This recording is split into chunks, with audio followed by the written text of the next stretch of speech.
الحمد لله نحمده ونصلي ونسلم على رسوله الكريم. أما بعد فأعوذ بالله من الشيطان الرجيم. بسم الله الرحمن الرحيم. اللہ سبحانہ وتعالی نے ہمیں ایک بڑی زبردست نعمت عطا فرمائی. اس خوبصورت ریاست اور خطے کی شکل ہے جس کا نام پاکستان ہے، اور اللہ سبحانہ وتعالی کروڑوں نعمتیں فرمائے قائد اعظم کی قبر مبارک پر کہ جن کی بڑی تک و دو اور کوششوں اور محنتوں کے بعد یہ ریاست اور یہ ملک ہمیں حاصل ہوا. ہم تو سمجھتے ہیں کہ یہ بڑا آسانی سے کام ہو گیا اور اس کے پیچھے جو ہے کوئی زیادہ جد و جہد اور محنت نہیں لگی، بلکہ دیکھا جائے تو ان حضرات نے اپنی زندگیاں کھپا دی اور جو کام کر گئے اور اللہ ان سے جو کام لے گئے، یہ بہت بڑا کام ہے.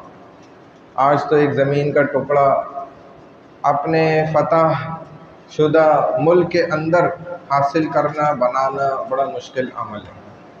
انہوں نے تو اللہ نے ان کو اتنی طاقت اور توفیق عطا فرمائی. تو ایک مرتبہ خواب میں آئے تو پوچھا کہ بتائیں حضرت آپ کی کیا حال ہے؟ تو فرمانے لگے میں بڑے مزے کی حالت میں بہت اچھا ہوں، بڑی نعمتوں میں جو ہے نا وقت گزر رہا ہے. دیکھیں ایسے بھی لوگ، لگتا یہی ہے کہ ظاہراً تو اس طرح نظر نہیں آتے، لیکن جو کام کر گئے تو اللہ ایسے انسان کو جو دوسرے کی بھلائی سوچتا ہے نا ہمیشہ، جس کا ذہن دماغ دل ہر وقت پازیٹیو چل رہا، تو اللہ اسے جو ہے نا نعمت سے پھر جو ہے نا دور نہیں رہنے دیتے. اللہ اس کو نعمت پھر دے دیتے ہیں، بعض دفعہ زبردستی اس کو چپکا دیتے ہیں نعمت. اور وہ نعمت کیا ہے؟ دین اور اسلام کی نعمت. آپ اور میں جانتے ہیں اچھی طرح. جب ان کا انتقال ہو گیا تھوڑے ہی عرصے میں، تو لیاقت علی خان آئے، کہتے ہیں ان کا بھی 4 سال کے عرصے میں انتقال ہوا تو بڑی بھگدڑ سی ہو گئی ملک کے اندر. تو یہ جو میں نے باتیں عرض کی نا، ان سب باتوں کا مقصد کیا ہے کہ ہم اس نعمت کا اندازہ کریں ہمیں کیا نعمت ملی ہوئی ہے. شاید ہی پوری دنیا کے اندر ایسا جو نظام اور سلسلہ ہے نا جو پاکستان کو اللہ تعالیٰ نے عطا فرمایا، پوری دنیا میں اس کی مثال نہیں. ایک آپ اگر ماؤنٹین سلسلے کوئی لے لیں نا، پہاڑی سلسلہ، 3 دنیا کے بڑے پہاڑی سلسلے ہیں جو آپ کے گلگت میں آ کر آپس میں مل جاتے ہیں، تینوں کے تینوں. آپ دیکھیں ہندو کش ہے، ہمالیہ کراکرم ہے، یہ تینوں سلسلے آ کے ایسے جڑ لیں وہاں پر، جو مثال پوری دنیا کے اندر یہ موجود نہیں. لوگ جو ہے نا وہ دنیا بھر کے پہاڑی سلسلے کیا ہوں گے، اگر ادھر راستے صحیح بن جائیں تو بھول جائیں وہ. ایسی سیاحت کے راستے ہیں اور ایسے تفریح کے مواقع ہیں جو اللہ نے پوری دنیا میں نعمتیں نہیں دی. سارے موسم ہمیں عطا کی، ساری کی ساری معدنیات ادھر موجود ہیں. چنانچہ میں بس ایک حدیث سنا دیتا ہوں اور بات مکمل کرتا ہوں.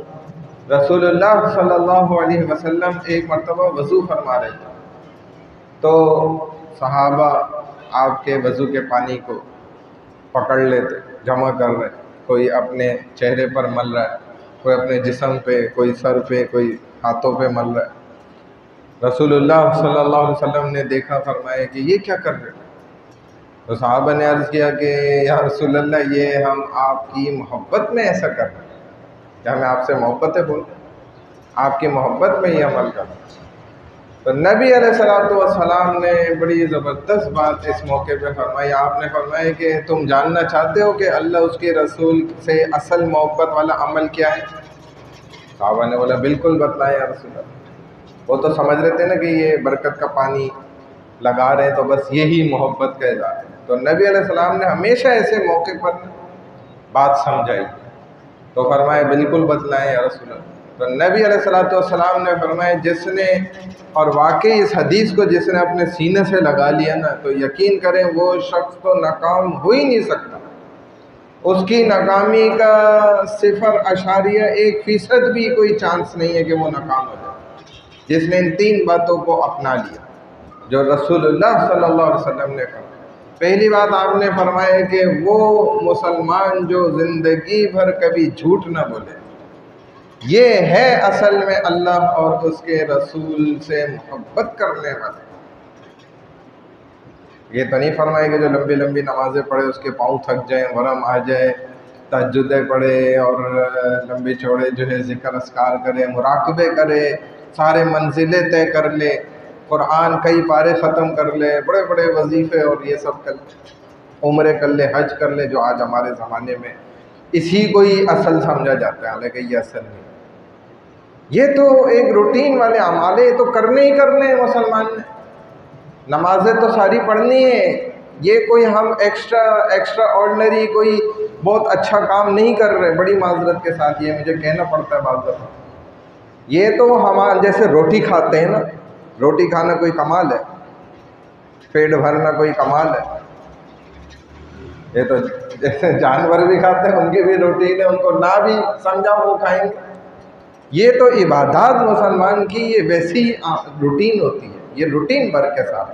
ہاں، اس روٹین ورک کو بھی کوئی نہیں کرتا ہی تو یہ اس کا ایکسٹرا آرڈنری بیڈنیس ہے، برائی ہے خطرناک، کہ وہ اپنی روٹین کے کام بھی نہیں کرتا، جو جانور بھی کر لیتا ہے، حیرت کی بات۔ تو اضافی عمل کیا ہے؟ جو یہ آپ علیہ السلام پر کہ کبھی وہ جھوٹ نہ بولے زندگی میں، یہ ہے اصل میں اللہ اس کے رسول سے محبت کرنا۔ اور دوسرا عمل آپ نے کیا فرمایا کہ جو کبھی کسی کو دھوکہ نہ دے، یہ ہے اللہ اور اس کے رسول سے محبت کرنے والا، دھوکہ نہ دے۔ اور تیسرا آپ نے فرمایا کہ جس کا پڑوسی اس سے خوش ہو، تنگ نہ ہو، پریشان نہ ہو، یہ اپنے پڑوسی کی اذیتیں اور مصیبتیں اور پریشانیاں بھی برداشت کر لے اگر وہ تکلیف بھی دیتے۔ ایک صحابی جب ان کے گھر میں کئی ہفتوں بعد گوشت پکتا تو وہ یہی فرماتے اپنے گھر والوں سے کہ بھئی میرے پڑوسی کو دیا پہلے، کہتے ہاں ان کو بھی دے دیتے، پہلے آپ کھا لیں، کہتے نہیں پہلے ان کو دو، جب ان کو میں دے دیتے وہ کھا لیتے پھر یہ کھاتے، حالانکہ وہ پڑوسی یہودی تھا، مسلمان بھی نہیں تھا، یہودی۔ وہ اپنے یہودی پڑوسیوں کا اتنا خیال کرتے، ہم اپنے مسلمان پڑوسی کا برداشت کرنے کو تیار۔ یہ ہیں وہ اعمال جس کی بنیاد پر اللہ اور اس کا رسول آپ سے محبت کرے گا، اور پھر آپ کہہ سکتے ہیں کہ میں عاشق رسول ہوں یا میں عاشق ہوں اللہ کا۔ ورنہ جو ہے نا بھائی، عبادات کے زور پر کوئی کبھی آج تک عاشق نہیں بنا، صرف عبادات کے زور پر۔ نبیوں نے بھی پہلے اپنے اعمال جو ہے نا دکھائے، آپ صادق اور امین اور زبردست بولنے والے، زبردست معاملات کرنے والے، زبردست اخلاق والے رسول اللہ صلی اللہ علیہ وسلم نے پہلے دکھائے۔ جب آپ نے کلمے کا اظہار بھی نہیں کیا، آپ نے نبوت کا بھی نہیں کوئی اظہار کیا، اس سے پہلے آپ مشہور ان چیزوں سے ہوئے۔ تو بھائی کہنے کا مقصد یہ ہے کہ یہ جو ہماری آزادی ہے یہ مضمر ہے ہمارے سچ کے اندر، ہمیں اس چیز کی آزادی ہم نے حاصل کی، ہم کسی کو دھوکہ نہیں دیں گے، اس چیز کی آزادی حاصل کی ہے، ہم کبھی کسی کو تنگ پریشان نہیں کریں گے، اس چیز کی آزادی حاصل کی ہے۔ اور اگر یہ نہیں ہے تو سمجھ لیں پھر کچھ بھی نہیں۔ اللہ میں عمل کی توفیق عطا فرمائے۔ سبحان اللہ و بحمدہ، سبحانک اللہم و بحمدک، نشہد ان لا الہ الا انت، نستغفرک و نتوب الیک، برحمتک یا ارحم الراحمین۔